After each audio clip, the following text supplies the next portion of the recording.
Hello guys! For today's video nga ay magluto po tayo ng ating merienda. Ang merienda ngang lulutuin ko ay ginataang bilo-bilo. Wow! Nakapagbalat na nga po ako ng mga sangkap na kakailanganin.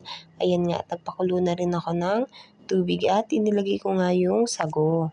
Pagkatapos nga ay nilagyan ko na rin po pala siya ng konting asukal. Antayin lang po natin maging okay siya. Ayan nga at ito yung ating kamote at gabi. Meron din po tayong harina dyan na ilalagay. Papabilugin lang po natin. Pagkatapos nga po ay meron din tayong ube. Eto nga at meron din pong saba. Sobrang sarap po niyan at niready ko na rin po yung paglulutuan at yung ating kakanggata. Kailangan nga din po natin ng sugar at salt. Ayan nga at papakuluin na po natin yung ating gata. Inuna na nga pong ilagay yung harina kasi mas matagal po yan maluto. Kailangan nga ay medyo maliliit lang yung ilalagay para maluto talaga yung pinakagitna niya. Ayan nga at pagkakulo po niyan ay pwede na pong ilagay yung ibang sangkap kagaya ng kamote at gabi. Ayan nga at dahan-dahan lang din po para hindi po kayo mapaso. Ayan, sobrang sarap nga nito at sobrang bango din yan guys habang kumukulo. Ayan nga at nilagay ko na rin yung ube dahil naihulog ko na po pala yung gabi at kamote. Ayan nga po at halu-haluin lang po ng konti at takpan. Pagkatapos nga po ay pag kumulo po yan ay pwede na po nating ilagay yung ating sago na pinakuluan kanina sa sugar. Ayan nga at halu-haluin lang din para hindi po siya magdikit-dikit. Ayan.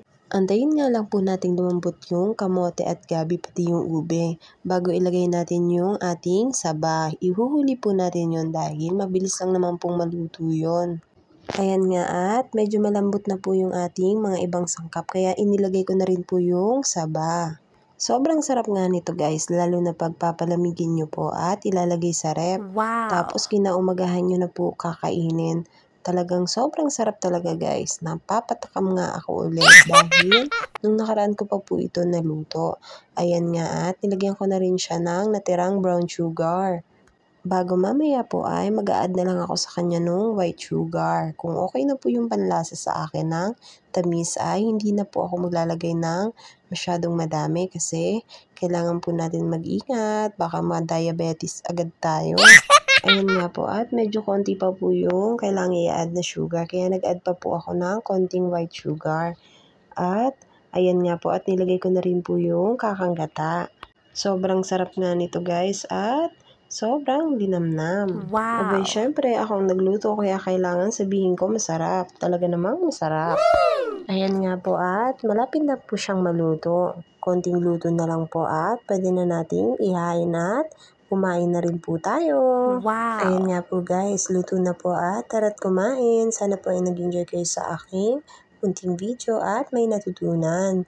Maraming salamat po sa patuloy na suporta. God bless!